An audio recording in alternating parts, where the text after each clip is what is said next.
Saudara, tim SAR gabungan kembali menemukan satu korban dalam operasi pencarian pesawat ATR 42500 di Gunung Bulu Saraung, Kabupaten Pangkep, Sulawesi Selatan. Sekitar pukul 14.10 WITA, korban kedua berhasil ditemukan. Korban kedua yang ditemukan berjenis kelamin perempuan, ditemukan dalam kondisi meninggal dunia di kedalaman 500 meter dari puncak gunung. Menurut tim SAR, lokasi penemuan korban berada di area dengan kondisi medan yang sangat ekstrim dan saat ini proses evakuasi terus berjalan menjangkau korban. Awalnya evakuasi direncanakan menggunakan helikopter, tapi karena kondisi cuaca yang tidak mendukung, membuat evakuasi udara belum bisa dilakukan secara maksimal.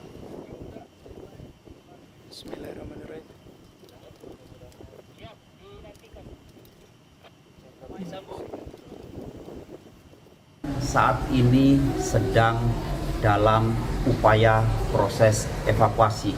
Pak, korban kedua ditemukan di mana, Pak? Posisinya bagaimana, Bang? Saya ingin sampaikan bahwa lokasi kejadian berada dalam kondisi tebing yang sangat terjal. Jadi ketinggian curam.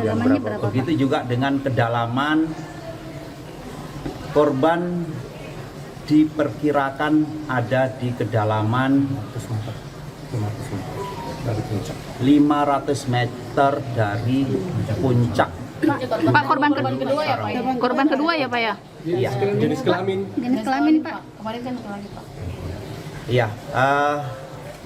Nanti mungkin persisnya dari DPI, tapi dari informasi awal bahwa korban pertama yang kita temukan berjenis kelamin laki-laki, dan yang kedua informasi yang kita dapatkan berjenis kelamin perempuan.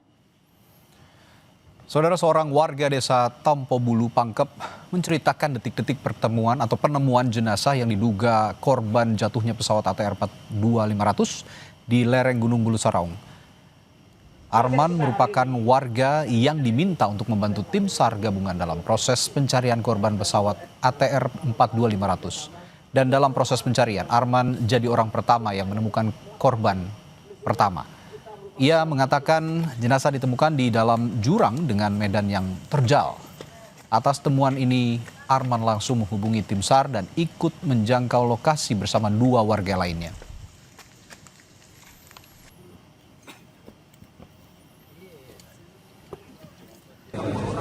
Kemarin. Iya, kemarin. Saya panggil itu tim saya. Ini ada. Terus kita ke sana awalnya untuk apa? Apakah jalan saja atau bagaimana? Jalan. Rombongan kemarin. Oh, jalan ke sama rombongan. Kita temukan. Saat ditemukan itu kondisinya seperti apa itu, Pak? Apa namanya? Tengkurap. Tengkurap. Oh, tengkurap ya. Terus berapa orang di situ, Pak? Berapa jenazah di situ kita lihat? Satu gitu. Oh, satu. Jenis kelaminnya, Pak? Kita sempat lihat laki-laki atau perempuan? Oh, laki-laki, Pak. Oh. Kalau di sekitar jenazah itu apa saja yang kita lihat, Pak? Ada rangka-rangka kapal. Ada identitas yang di sekitar jenazah, Pak? KTP atau apa? Oh, enggak ada. Ada, Pak? Laptop itu laptop dia ada. Oh, laptop. Identitasnya ada sekitar, Pak? Itu sekitar jam berapa itu, Pak? Jam 2. Jam 2, Pak. Jadi total ada dua pendaki yang menjadi saksi mata saat insiden kecelakaan pesawat ATR 42500 jatuh di Gunung Bulu Saraung, Pangkep, Sulawesi Selatan. Mereka mengaku saudara nyaris terkena puing pesawat saat mendaki gunung. Bagaimana kisah selengkapnya? Kita sudah bergabung malam hari ini dengan salah satu penemu jenazah korban pesawat jatuh atau yang menemukan ya, atau saksi begitu yang pertama kali melihat bagaimana insiden pertama kali terjadi. Dengan Reski, pendaki yang jadi saksi saat insiden kecelakaan terjadi. Mas Reski, selamat sore. Ya, selamat sore. Jadi Mas Reski pada saat kejadian waktu itu sedang mendaki gunung, Mas? Iya Kak. Boleh diceritakan pada saat itu berapa orang, terus tiba-tiba pada saat mendengar pertama kali suara jatuh seperti apa, Mas? Melihat langsung atau mendengar? Mendengar suara ledakan. Mm-mm. Lalu pada saat itu mendaki berapa orang, Mas Reski bersama dengan teman-teman? Cuma berdua. Cuma berdua. Jam berapa itu, Mas? Dari jam 10 sampai ke puncak jam 12. Masih ingat waktu itu jam berapa tepatnya pada saat tadi mendengar suara pesawat jatuh? Jam 12.30. Jam 12.30 Wita. Waktu itu apa yang Mas dengar? Pas kami duduk di atas puncak Bulu Saraung, kami mendengar suara pesawat dari jauh yang mendekat ke arah kami. Lalu? Terus kami mendengar suara ledakan yang hampir mengenai kami serpihannya. Jadi waktu itu Lalu, pas Mas mendengarnya itu pada saat pesawat mau jatuh atau sudah jatuh? sudah jatuh. Oke, lalu?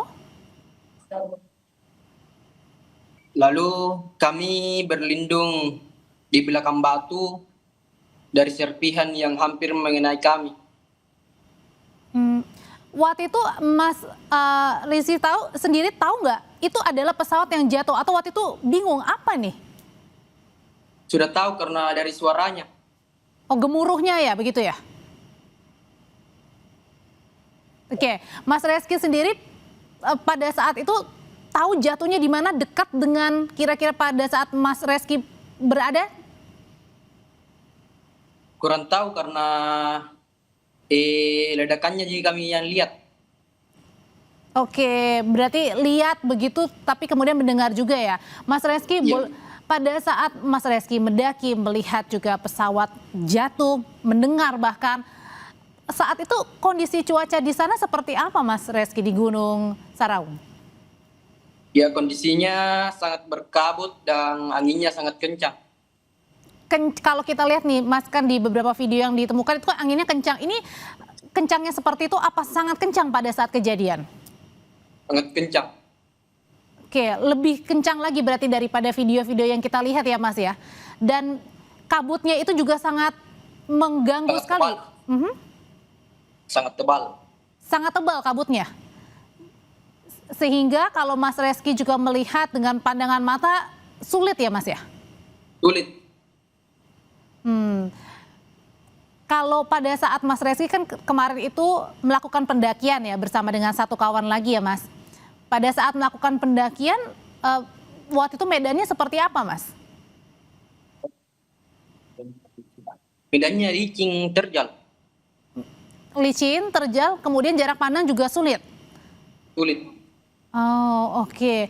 Nah, Mas Reski tadi kan pada saat Mas Reski mendengar, apakah kemudian Mas Reski dan kawan satu lagi mencoba untuk melihat sebenarnya titiknya di mana, berusaha untuk mencari, sempat nggak Mas? Ya, kami tinggal 1 jaman di atas, sempat kabutnya terbuka, ternyata tidak terbuka. Apanya terbuka Mas? Kabutnya. Oke.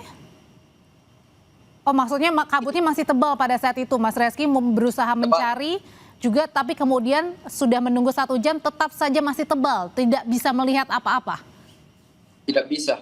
Oke, Mas Reski kan tadi bilang ada hampir terkena serpihan ya Mas ya? Iya Mbak. Itu serpihan apa? Tahu nggak Mas di bagian mana pesawat kira-kira? Tahukah? Kurang tahu, bahannya itu fiber. Oh, putih.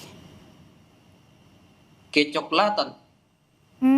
Ada berapa banyak? Satu saja, besar, atau ada beberapa part? 3 part. 3 part.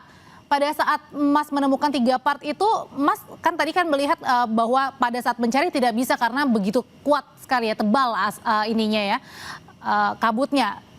Sempat membawa nggak serpihan itu? Serpihannya sempat dibawa nggak Mas Reski?